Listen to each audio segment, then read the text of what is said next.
Welcome back to the Jays and Confused podcast. I am Jeremiah Broderick, and joining me as always is Matt Mislinski. We are joining you after the Celtics' 102-94 win over the Portland Trailblazers. Maybe the ho-hum win of the season. I think I shrugged when it was over, much less of a stand-up and cheer, but like they got it done at the end win. Matt, what was your biggest reaction? I mean, this was one that you felt going in like this. You should be able to at least pencil it in as a win. A Trailblazers team that is young and has some talent, but hasn't been able to rack up the wins this season. They were playing without their probable all-star Denny Advia, but there were some moments. They threw some punches that I thought the Celtics were able to answer well. We built an early lead. It seemed like we were kind of cruising in the beginning to an easy victory, and then they made some great plays defensively. I was very impressed by Kamara. When they showed his offensive fouls drawn stat, I was blown away. Right now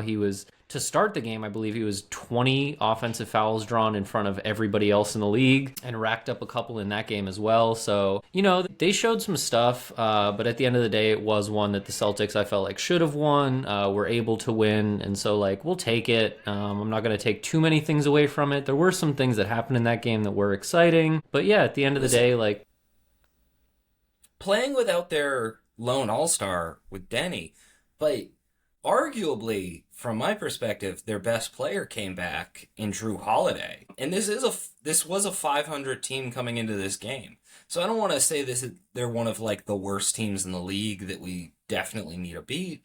But I think it was clear from the first quarter the Celtics were just kind of outclassing them in this game. And that's impressive given that, they have Drew Holiday, Klingon, Tamara. This is a team that has guys. They just didn't seem as organized. And then after that first quarter, it did seem like one of these games where we kind of took our feet off the gas pedal and we're just kind of good enough to eke out the win while doing that. Yeah, and that's something that the Celtics kind of for years and years have had that habit of letting teams back into games after building kind of a dominating or a commandeering lead. So it was good to see that they went on a couple of runs where they held the Celtics scoreless for a minute or two and went on an 8-0 run here and there. So it was good to see us be able to respond. I think that's something that down the line is something that I'm looking at is this Celtic team. In the past, we've had, Jason Tatum to kind of bail us out when we kind of lose our offense, stall out a little bit, and make some have some turnovers happen. It was good to see kind of everybody contribute to this one. A lot of guys were important in winning that game. It wasn't a Jaylen Brown is going off for 40 tonight. It was kind of everybody needs to chip in to make sure that we maintain this win. And we saw that happen, and that was good to see. Can I tell you my favorite stat of this game? This might be my favorite stat of the season. Okay? Ooh, okay. All right. If it keeps up. So, going into the Portland Trailblazers game, among rookies all time, Hugo Gonzalez was 5th in plus-minus per game. Yep. The all-time leader was Tim Duncan in his rookie season with a plus-minus of 5.2 per game. Great plus-minus for a rookie. Best all-time. 100%, yeah. In this game, Hugo Gonzalez put up a stat line of 2-0-2, but was a plus 19 in 14 minutes. Bringing him up to 5.3 plus-minus per game this season. On track for the all-time record. Absolutely. So my question to you, Matt, is this. Is Hugo Gonzalez better than Tim Duncan? And the answer is yes. Yeah, so it felt like a little bit of a leading question when you asked it, but you didn't need to lead me there. Absolutely. So listen, we've been raving about Hugo Gonzalez all season. His plus-minus numbers have been frankly insane. What's going on with them? I thought he played great defense. Mm-hmm. 2-0-2 usually doesn't get you to plus 19. And you shouldn't, the amount of box score impact he's had with, rebounds and assists doesn't lead me to think that this guy would be in a plus-minus competition with rookie Tim Duncan.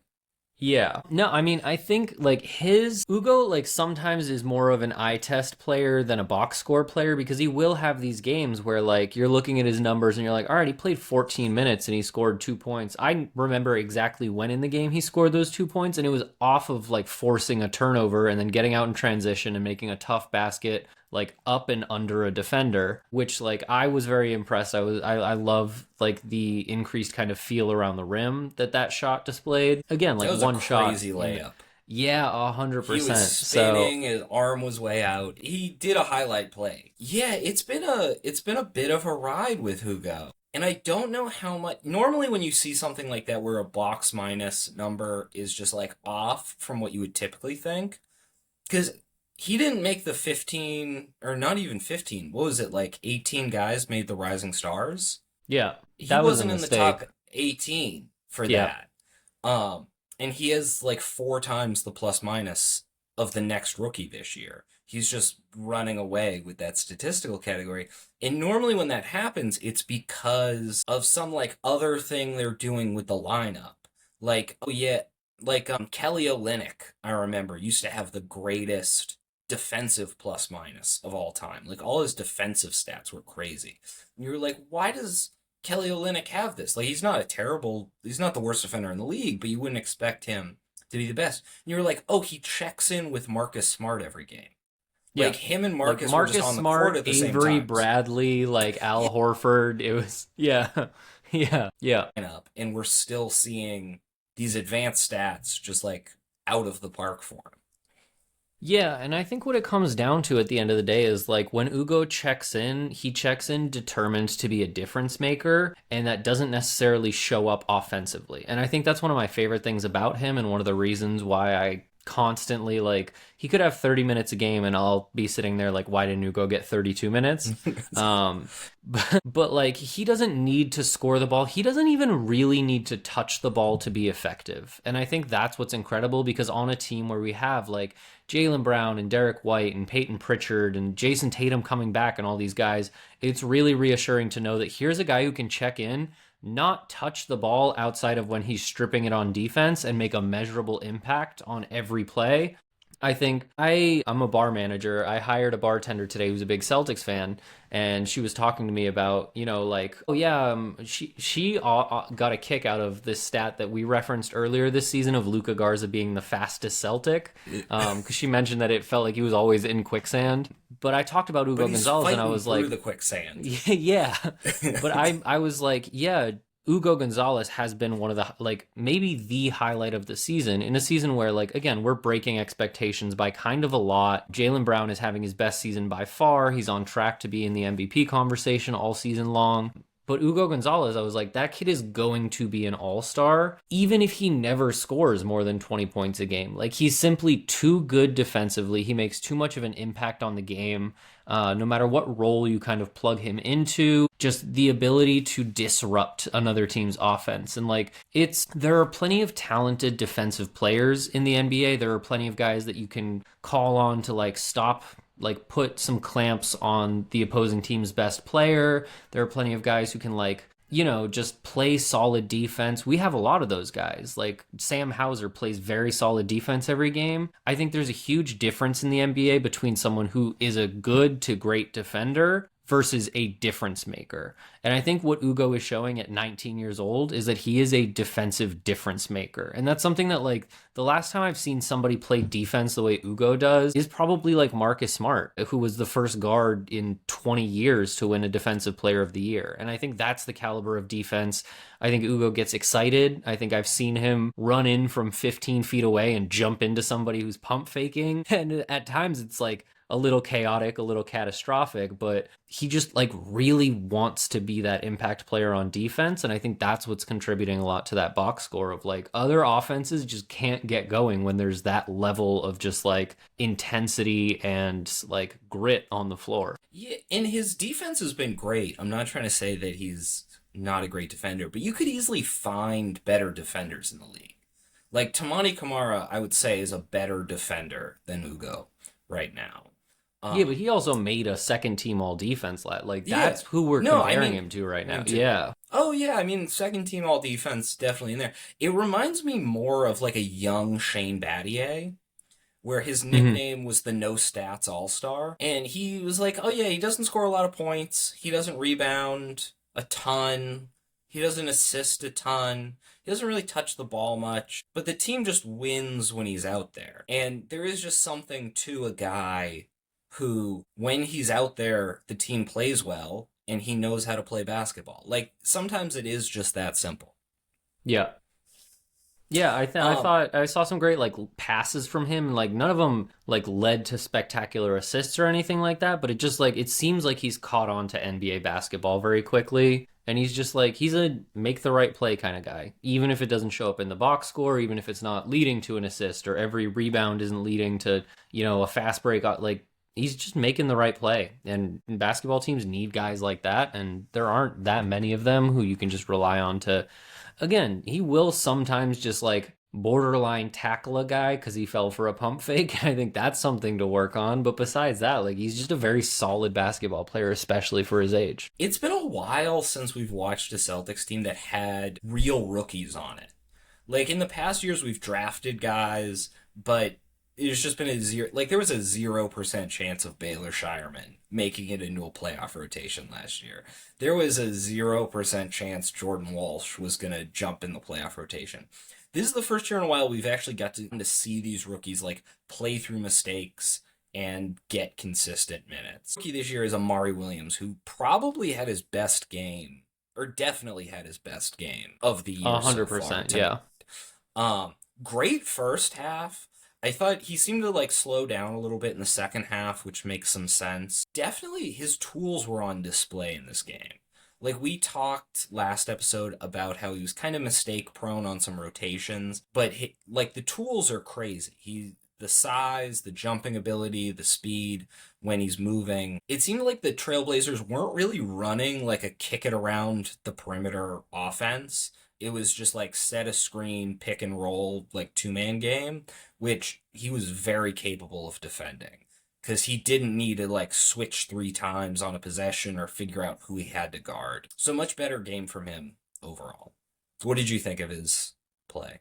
Yeah, I think that's a style of play that, like, I think especially in the playoffs, like the Celtics are the 2 seed. It's obvious that we're gonna be in the playoffs, barring like some kind of major catastrophe. The game slows down in the playoffs, and there's gonna be less kind of rapid fire perimeter ball movement. It is gonna get into more of a like grinded out offense, and it's really reassuring to know that how well he can guard that kind of thing.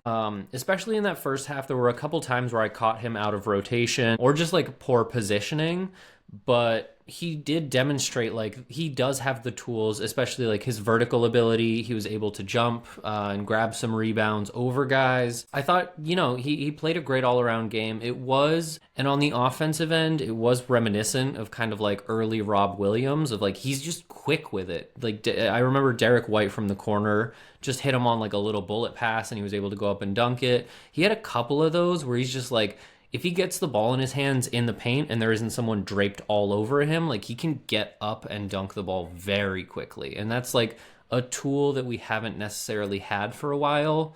Hayda this year has shown like a lot of improvement in his ability to like catch the ball in the paint and go up with it, but he doesn't have that like burst sometimes that it feels like Amari Williams kind of instinctively or like naturally athletically does. So that was really cool to see. Yeah, I think where he seemed to struggle was like getting open in the dunker spot, where there would be times where Derek White or Peyton Pritchard would run a pick and roll with him. He would roll to the dunker spot, and then he would like try to be getting open, and they would be trying to get it to him.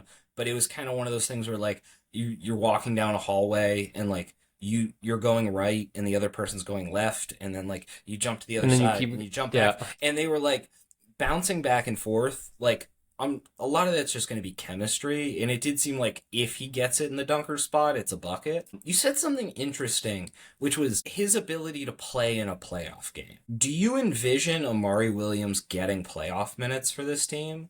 Because if I'm being honest, I don't. I see his potential, and I like him as like a long-term fit for this team at the big position, but for a playoff run this year, I still don't know if I'm going to trust him in a few months to do that. Yeah, I mean, I don't necessarily, by any stretch of the imagination, I don't think he's going to be starting playoff games or anything like that. I think a lot of it is kind of, it's still hypothetical. We don't really know what Jason Tatum is going to look like when he comes back. And again, barring like a deadline move, which like we've been reported for a couple of things. Today, a report came out that we were one of the teams that has made calls on Keon Ellis. But barring a move at the, I know, yeah. But barring a move like at the big man position, it's like if Keita or Garza has any kind of like tweaks their ankle in the playoffs, I don't know how we get away with. And this might just be recency bias because Josh Minot has been hurt and we haven't seen him in a while. Outside of that, like we don't have depth at that position. And at this point, I would rather have Amari Williams out there than Xavier Tillman, who like has more experience, but we just haven't seen on a basketball court in 3 months. I think there will be a move for a center at the deadline. Boucher. So this was the first game Chris Boucher stopped traveling with the team. He wasn't on the bench. So I have to imagine he's going to get bought out or used in some sort of trade, and we're going to need to fill that roster spot. If it's going to be a buyout guy or a free agent, I think it's going to be a big. If we're trading him, I've said that like Chris Boucher for Nick Richards works for both teams, and Nick Richards is a center who can play minutes, and Chris Boucher isn't. Yeah. I know they're trying to shed that extra To have a third center. I'm almost guaranteeing that there will be a difference in the center rotation after the deadline for this team. Yeah, I think it is more about kind of looking at it long term. It's also, you mentioned that it's been so long since the Celtics have had like a rookie development kind of season. Yeah. And I'm thinking back to there were like a couple differences in years between these, but I remember like Jaylen Brown is a rookie, Jason Tatum is a rookie, Robert Williams is a rookie who came later, but like when he was finally given the opportunity to flourish, like we saw what he was capable of. By the way, shout out, like we got to play him last night and he's finally, it looks like healthy again, and that's just fantastic. Always been a Time Lord fan. So yeah, I think that was 3 drafts in a row. I think we went Jaylen Brown, Jason Tatum, Robert Williams. Really? I thought Robert Williams was like a couple years after those guys. Yeah, I do remember. I could be wrong. I do remember us doing shots on that draft predicting who was going to come next.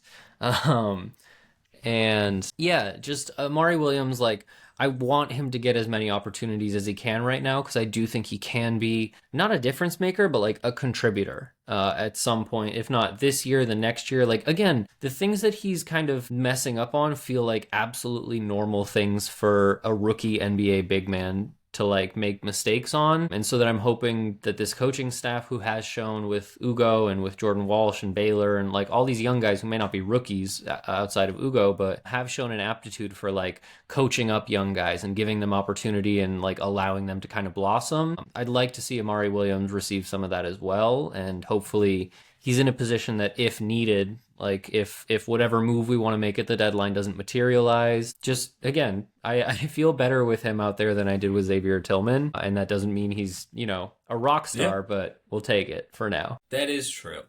Yeah, he has a little Rob Williams in it. It was nice. This game was just nice, I thought, to see Rob and Drew again. Both like big time Celtics. Drew won a championship here. Rob almost won a championship here. Definitely was a big part of building that core that won a championship. He was along for most of the journey, so it was kind of nice to see both of those guys again. I know Rob, we've talked about the possibility of bringing him back either in free agency this offseason or at the deadline. Any thoughts on those guys? Yeah, I mean, listen, Drew Holiday is a guy that I've loved in the league ever since, I want to say it was when he was with the Pelicans and like took time out of basketball to take care of his wife who had cancer, and just like reading about that and kind of getting to know him through that story really gave a lens into like who he was. And then, his time around the league, everybody kind of looks at him as like a consummate professional, but also just like what he brings on the floor is just everything that kind of in his time here, like exemplified kind of Celtics basketball of like defensive tenacity, like selflessness, just making the right play. He wasn't out to kind of like get glory for himself or anything like that. So Yeah, I want to give a shout out to Drew Holiday as somebody who just like he wasn't somebody that I formed that like innate Celtics emotional attachment to like I did with, like Marcus Smart or Isaiah Thomas or Al Horford. He just wasn't here that long, but he was an integral part of winning that championship, and I don't think that happens without him and his professionalism and what he brought on the floor and like his leadership off the floor as like a veteran to like what was still a pretty young championship team. So yeah, just want to make sure he gets his flowers for that. It's good to see him healthy again in Portland. I know he missed a good chunk of the season. And then Rob Williams. Rob Williams is my guy. Time Lord forever and always. Just like a phenomenal player to watch. Like, if you weren't watching the Celtics when Rob Williams was at his best for us, you were really missing out. Like, his ability to, again, his vertical spacing, he caught some of the best lobs in the NBA in his prime. And so, like, it's good to see him back out on the floor. And again, like, if there's a reunion to be had with him in the Celtics, I would love to see it. And there are certain guys that we won that championship, and obviously Drew was a part of it. There were guys that I was just like, there were guys who deserved to be a part of that team. And like Marcus Smart and Rob Williams are the two that come to mind that I'm like, if the Celtics were going to win Banner 18, like those guys should have been there just because of what they contributed to the culture, what they contributed to the development of the organization through those years. So yeah, always have a place in my heart. Loved seeing them again. Yeah, if you haven't seen if you don't remember off the top of your head the early Rob Williams dunks, just throw a highlight reel on sometime. Because they are those type of dunks where you're like, oh, physics just stopped. Yep. Because he His could. second jump, it has to be the fastest in NBA history. Like he would be off the floor, and it felt like his feet wouldn't touch the floor again, and he was already back up. Yeah, no, he had some really impressive athleticism.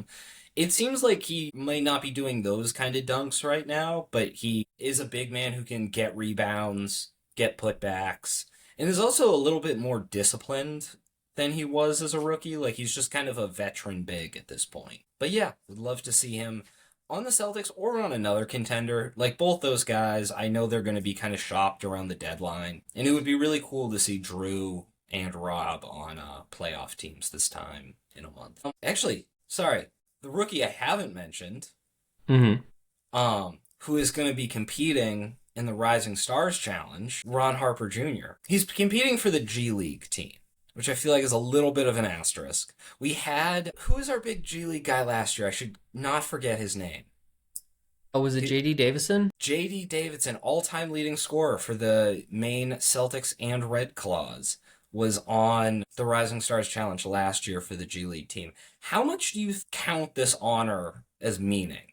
To be one of the top, 8 G League Rising Stars. Yeah, I mean, I like Ron Harper a lot. I think he's at an interesting position where we can't give him that much opportunity because of how stacked our roster is at a certain position. But he's been killing it in the G League. So has Amari Williams. But in terms of how much of an honor it is, I think if anything, obviously I have no clue kind of what these guys' headspace is, but I would view it as like a sign that you're moving in the right direction, right? Because the G League ideally is an avenue where like if you play well here, NBA teams will notice you. And I think being able to join the Rising Stars competition, which, is nationally televised, even if it's on like the G League team, it just is a sign. It's getting more eyes on you. It's showing more people what you're capable of. It's an opportunity to kind of prove your place in the NBA. And again, hopefully, Ron Harper is a great basketball player, and I've enjoyed watching him both in the G League and in the limited number of minutes he's been managed to get in the NBA. But yeah, he's got game. Like he's a talented player, and so I don't think it's by any means something that you're gonna like hang your hat on at the end of your career, but I think it is definitely like a useful stepping stone. And I think viewed that way, maybe he's able to show out and kind of open some eyes around the league and kind of show that this guy's got something to prove. And I'm looking forward to watching it. It's always tough to know what G League stats and awards mean. So, last year, J.D. Davidson, he has, every record for the Maine Celtics / Red Claws. He's the all-time leading scorer, has the most 50-point games, 40-point games, 30-point games for the franchise. Was just, lighting it up there. And then the offseason, we just kind of moved on from him. So do you know that there is a former G League MVP on the Celtics roster who is actually the highest points per game of any G League MVP? And do No, you I know do who it not. is? He also won Um, G League Defensive Player of the Year that year. So he was a I'm gonna double. Kada. No, it's Chris Boucher won G League Really? MVP. Yeah. Okay. I mean, he had a good career after that. I actually looked through all the G League MVPs. He averaged 27 points a game. He might have had the best career for a G League MVP, which it doesn't seem like the career that the best G League MVP should have. It's almost Yeah, like a so cursed award where a lot of those guys play in the G League more, you know? I'd like to take this opportunity. I know I just went off on Ron Harper, and I hope this is an opportunity for him and all this stuff. I want to raise a complaint that I have about the NBA and the G League in Yeah. general. There's not enough of a correlation between the two. Where I look at something like I grew up watching baseball a lot, right? And now I live in Worcester, Massachusetts, where the Boston Celtics AAA affiliate, the Worcester Red Sox, are currently playing. And it feels like you saw like this past year, we're gonna move to baseball for a second, but like there were a lot of Red Sox players who ended up playing the rest of the season after starting the season in their AAA affiliate in Worcester. So like Roman Anthony, like there were really good baseball Yeah. players who showed that they were really good in AAA, moved on to the MLB, and showed that they were really good. In the NBA, that just doesn't seem to be the case. And it is like mind boggling where you just mentioned JD Davison, who set all these G League records, like was blowing the world up in the G League, and then went to the NBA. Do you want to guess what his field goal percentage is playing for the Houston Rockets? He's played 20 games this year. He's averaged 7 minutes a game. His overall field goal percentage? Better. He's at 36%. That's His 3 point percentage, his 3 point percentage is a hefty 28.6. So it's and and that's it a feels team like that needs point guard play. yeah, it just feels like the G League doesn't translate to the NBA in the same way that other like professional minor league kind of affiliates do. In the NBA, you can be like a stud in the G League and you can name any number of players, whether it's JD Davison or Chris Boucher or any of the other G League MVPs that you've mentioned, who just like set the world on fire down there and then do absolutely nothing or close to it in the NBA. And it's confusing to me why they haven't been able to. It feels like there's a problem where like either the G League isn't competitive enough, where like you to go from the G League to the NBA is too high of a jump in talent where you can't adjust effectively, or like there's just something going on where I think there has to be like there has to be something they can do to address that, to like make G League guys more NBA ready, because it doesn't feel like there's necessarily a translation there. I think there's two main reasons behind that. One is just the amount of time the G League's been around and kind of what the G League is supposed to be. Because originally it used to be the D League. Not every team had a corresponding team. There was less teams, so some like shared teams, some were independent. And it's really been within the last like 10 years that is the Gatorade League, and every team needs to have a corresponding G League team. So I think it's like a newer league is part of it. I think the biggest reason, though, is just the sport of basketball. You need to have defined roles. And the star scorer in the G League probably isn't going to get to be the star scorer when you go up to the majors. So it's not that the G League doesn't have talent. Like we've seen with Kada, he was like a defensive rebounding center in the G League, and then he came up to the NBA and he could still be a defensive rebounding center. It's the guys that score just a ton of points in the G League, that's usually what doesn't translate. Because JD Davidson was an amazing pick and roll ball handler. And when you kind of set up an offense like it's like he's James Harden and he can just run pick and rolls over and over again, he can score a ton of points, he can hit guys, he can become like a heliocentric offense. But he's probably not good enough to do that at the NBA level. So Yeah. you got to say, like, okay, what does that guy do at the NBA level? And the depth of talent for guys who can score right now is insane. Like, even if you look at, like, Eurobasket, G League, like, guys who can dribble the basketball and create is something that it's the first thing you practice when you pick up a basketball. Like, if I go to an empty gym and pick up a basketball, I'm going to be dribbling and shooting. If I'm playing ones, I'm going to be the guy shooting every time. It's like the easiest thing to practice, and it's the thing you get the most money if you're the best at. So a ton of guys try to fill that role. And, at max, you can have 30 first options in the league. That's it. And if you can't figure out a way to slot in to be a fourth, fifth, sixth option on a team and contribute in other ways, then you're not going to translate. Even if you were like amazing at being a first option, but even if you're amazing at it and you're the 100th best first option in the world, you still don't get to do that on an NBA court. Yeah, I think that's part of like looking at JD Davison's numbers and especially like that those shooting numbers this season for Houston are really rough. I think it's more surprising that those guys like it feels like there are opportunities out there for them, right? In the sense of like JD Davison can't go to the Houston Rockets and become James Harden at his prime, but it feels like he could become if he's that talented at doing that in the G League, it feels like he should be able to become Peyton Pritchard last year, right? Of like, there's that I think translation of I think Peyton Pritchard would F up the G League if we sent him down.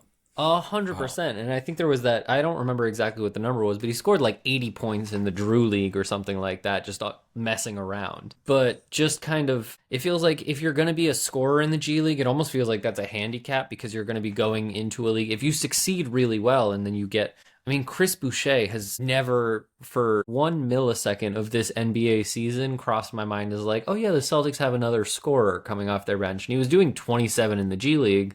Yeah, it just feels like I don't know. I think in some ways, should the G League be a league tailored towards preparing guys for roles that they're trying to grow into, or should it be allowing them to like showcase things that they are talented at that level of competition, but like they're not going to have the opportunity to do that? Like, I just think when you look at the MLB, you can find a million guys who were success stories in the minor leagues and became success stories in the majors. And in the NBA, for every success story in the G League who made it into the NBA and succeeded, there's 5 million guys who couldn't make that transition. And I think that that's something that the NBA like should be looking to address, especially if it's looking at possibly expansion in the next couple of years, if it wants to add teams in, Seattle, Vegas, whatever it may be. Yeah, it I, just feels like there should be more. It used to be called the D League for development, and it feels like there's just not a ton of development going on coming out of that. I mean, I think there's a ton of development happening. I just think it's usually in role players. And this is why scouts get paid money. Because you can't just look and say, like, okay, who's scoring the most points? You got to watch the games and be like, this Nemes Keita guy seems really good. I think because Chris Boucher won it in 2016, and that was a stacked G League roster for the Raptors. Like Fred Van Fleet played a lot for that team, and OG Anunoby was a rookie, but they had a ton of like Jakob Pertl played a lot for that game. Like they were able to get a ton of guys out of their G League system, and we've seen a few different teams do it. I think the next interesting thing is going to be how the NBA Europe is going to affect the G League universe because I know they're talking about doing a seven-team league over there, or eight-team league over there, where they're going to have like six all-time teams, like at FC Barcelona, like the best six in Europe, and then there's going to be like a promotion system where you can play out of Eurobasket into the NBA league. And I don't know what like the salary cap's going to be, and what happens if, the Celtics try to sign a guy off FC Barcelona or draft a guy out of NBA who's played in NBA Europe. So I don't know if that's going to be part of kind of the NBA development league system or if that's like a fully separate league where there's not going to be a ton of sharing talent between them. Yeah, I mean, I think if there's anything the league is showing right now, it's that there is a ton of international talent, and I think folding that into the NBA is a smart move for everybody involved, for players overseas to get the exposure that NBA basketball brings, for NBA basketball to kind of expand their talent pool and kind of grow their brand on an international level as well. So yeah, that's something I'm looking forward to. I want to make sure that like at the end of the day it is translating to like the best players getting the best opportunities. And when you tell me, I also didn't realize Chris Boucher's MVP was 9 years ago because that does change some things. Um, He's But had yeah, a I decent career. He was like in sixth man consideration. He was like a big energy guy for all those Raptors teams. He won a ring. Like he's had a solid yeah, it career. is crazy because I still think of him as like kind of young. I don't know exactly how old he is off the top of my head, but I was like, he was Early a player 30s. on that Raptors team, and then getting him on the Celtics, I was like, oh, that's kind of a steal. He is 33 years old. That changes some things. I kind of thought he was like 28. I was like, oh, we can get a couple years out of him, but I also thought that was going to be like a steal of a contract to get him on a minimum. And I heard a lot of people yeah. around the league. A lot of predictions going into the season thought he was our starting center, which I thought that was like a misread of how good Neemias Queta was. But I definitely thought he would be like a backup or like well within the rotation, and we I just would have had haven't him seen above it. Luca Garza going into the season. I'll put it that way. But yeah, no, I mean, there's some exciting stuff going on around the league, around the sport. Are there any stories lately that have caught your attention? So yeah, I did want to touch on this. I don't know if you listen to Pablo Torre. Hmm. Um, he had a really interesting story today on the Memphis Grizzlies owner, Robert Pera. So Pablo Torre does these like investigative journalist pieces, mainly into basketball, but into sort of sports in general. Yeah, he broke the Uh, Kawhi Leonard story. yeah, the Kawhi Leonard story, a few others. Robert Pera, he's the owner of the Memphis Grizzlies. He was famous because he was the youngest NBA owner in history. He bought the team when he was like 34. There's actually kind of a story when he first bought it that he was only like 2 years older than Tony Allen, who was starting for the team. And he actually challenged Tony Allen to a one-on-one. Oh, I would pay money to see that. He sold it was a whole thing. It came off a little douchey. Um, Yeah, the yeah. NBA had to stop it, but he was gonna have Zach Randolph as like a guest referee, and it was gonna be like a preseason thing. Anyway, so he owns a company called Ubiquity. I don't Ub- know. Ubiquity. Ubiquity is like a word. I don't know if that's like It what might he be named his called. company. I haven't seen I'm it gonna spelled. I'm gonna intentionally call it Ubiquity, but you're Yeah. probably closer than I am. Yeah, that's very Um, ubiquitous. so it is valued at $33 billion, Hmm. which to give like a sense of how big that company is, Goldman Sachs and Morgan Stanley are both valued between like 29 and 30 billion.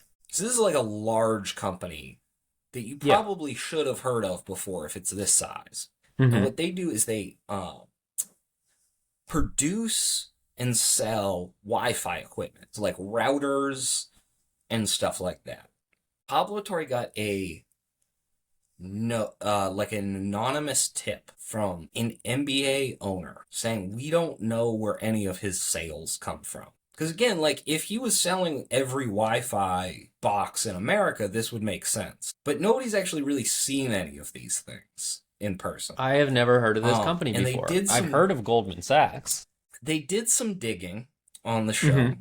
and it turns out that a lot of what he is selling is Wi-Fi equipment to power the Russian drone army in the Ukraine right now, which is, in my opinion, don't want to get too political, is bad. Yeah.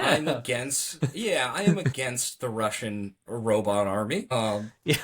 And it is ironic that while he's been doing this, Ja Morant has been getting suspended for like holding a gun in an Instagram reel, Hmm. or doing like a fake gun celebration. Yeah. So this is like another story where where is Adam? Does Adam Silver have a job? What does Adam Silver do all day? Because there's been the Yeah. aspiration stuff with the Clippers. There was the Terry Rozier gambling scandal. He hasn't even told us if that's a tradable contract. And we're coming up on the deadline. He has owners that are selling weapons to like enemy governments now. Yeah. Um, Robert Parrott got caught for this before, selling stuff to the Iranians, and Oh my apparently he got like God. a warning. A Um, warning from the league or from the U.S. from government? the U.S. government. Okay. Which Like, presumably do you? Adam Silver, if he didn't know about, should know about. I think he knows. Yeah. Yeah. Well, Robert Perry like apologized and was like, it was a thing. Like I sold it to a guy who sold it to another guy. You know how these things work. Yeah. Sometimes you end up selling arms to Iranians. Anyway, do you think this like comes up at all, or is this just like a story where like, yeah, Grizzlies they sell robot army stuff? Yeah, so I think there's a couple points to this, right? I'm really trying to keep a straight face. This is fucking crazy. So the Grizzlies were in the news today for unrelated reasons, but I'm gonna find a way to connect it, right? Yeah, so please tell. so Jason Tatum was being interviewed, and we're bringing it back to the Celtics, which is what our podcast is about, right? And he was asked about the pressure of being a Boston Celtic, Yeah, and he said, and I've seen headlines phrase this as the Memphis Grizzlies, the Memphis Grizzlies caught some strays. Jason Tatum said, "Man, if I had been drafted to the Grizzlies, I'd have a statue outside right now with the career I've had," which is factually true. 100% right. Um, but also just a sign of the institutional incompetence of the Memphis Grizzlies, which went from like mishandling their star players like Ja Morant, and kind of like ruining their trade value, getting them suspended for, doing a fraction of what their owner was evidently doing. At the end of the day, should the NBA have an owner who helps Russia bomb civilians? And it feels like there is a pretty easy answer to that. To the point of what is Adam Silver doing? I really don't understand that part. And I do feel like I imagine, do you remember, we were probably a little bit younger, but when not Steve Ballmer, oh my God, who was the old owner of the Clippers? The story came out that the former owner of the Clippers had been caught on video, or at least an audio recording, talking to his girlfriend, saying all kinds of wild, racist, like out of pocket stuff. And there was like a league-wide reaction. There was a movement by other NBA Donald owners. Sterling. Donald Sterling, yes. Sorry to Steve Ballmer for throwing you under that bus. No, Yeah. Donald Sterling, when the Sterling tape came out, everybody in the league was outraged. You were hearing from players, you were hearing from other owners. There was a movement to essentially like expel him from the league, and action was taken pretty quickly, and Donald Sterling was removed from ownership, and that was when Steve Ballmer came in.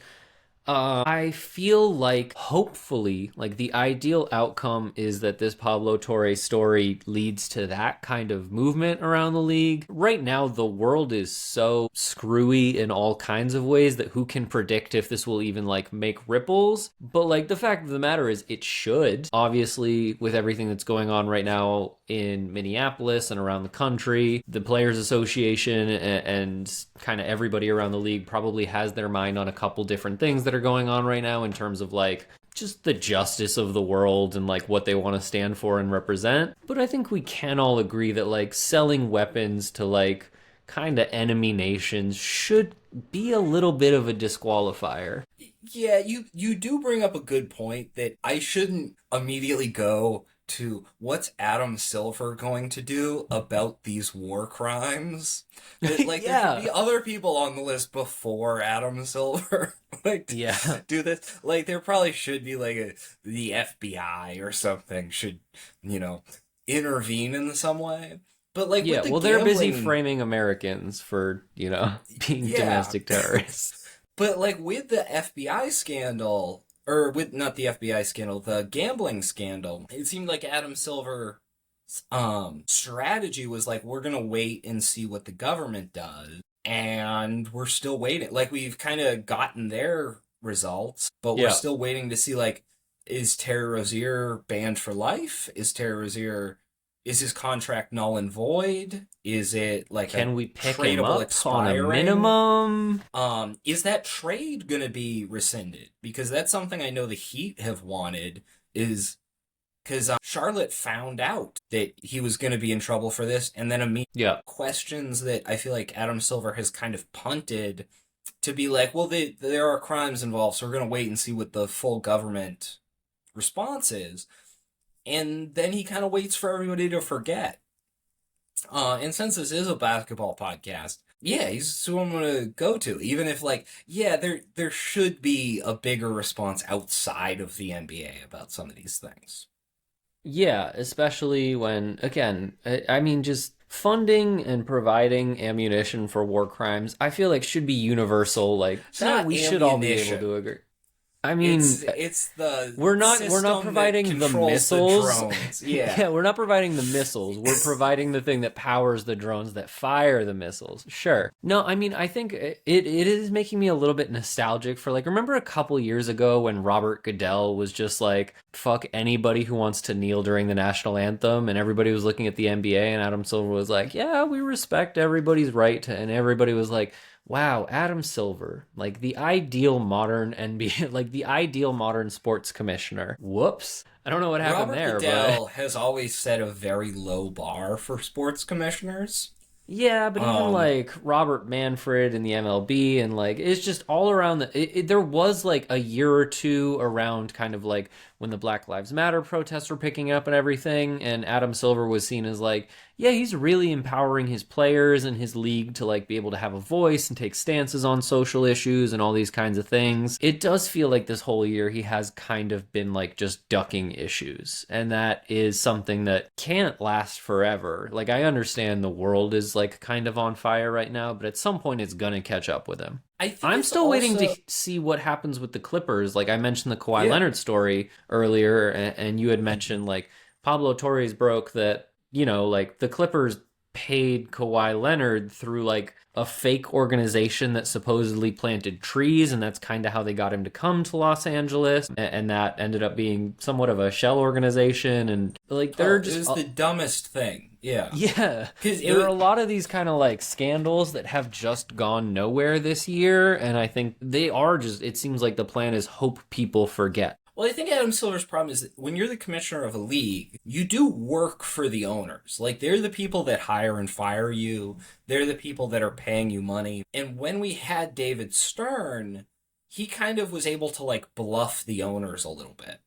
And he used it for stuff like I didn't always agree with, to like block trades or enforce a dress code. Dress Like he code, would just yeah. call up and like yell at an owner. Adam Silver kind of came in and was trying to be like the nice owner who everybody got along with. And he like really stuck to banning Donald Sterling from the league, which seemed like, whoa, this guy's like a hard and tough, like he's friendly, but he's firm.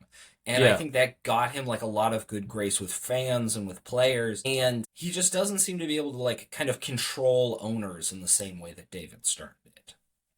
Yeah. David Stern, when something similar to the aspiration happened on a like a lower level with the Minnesota Timberwolves, and is it 5 first round picks? Like he Something was, crazy, yeah. yeah, he ruined Kevin Garnett's prime over something like this. Yeah. Um, and yeah, Which, like, it's as Celtics fans, we will take. Thank you for that. But, yeah. Thank you for forcing them to trade us Kevin Garnett. yeah.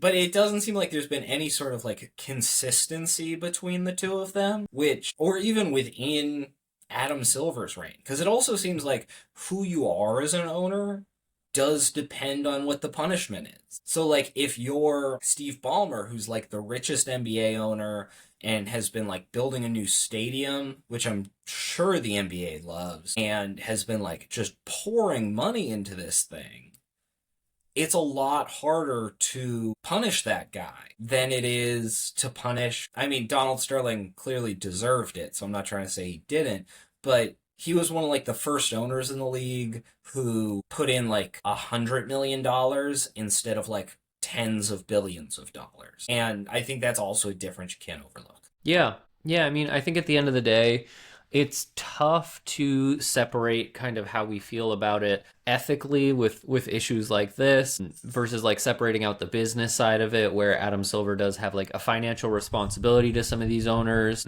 It is in some ways like the league is for sure corrupt, not necessarily out of malice, but just out of like how it runs as a business. Again, like Adam Silver kind of being at the mercy, like his job relies on 30 NBA owners supporting his tenure. And so it is just tough to expect like a ton of like principled self-regulation at times. Again, at the end of the day, like Yeah, I expect billionaires who own NBA teams to try to like find funky ways to skirt salary caps and stuff like that. I think the league should be on the lookout for it. I think there should be investigative reporters who tell everybody what's going on, and I think there should be public backlash against that. Whether or not Adam Silver decides to do anything about it, I do feel like again, kind of war crimes should be where we can all agree to draw a line. Like that feels reasonable to everybody, I think.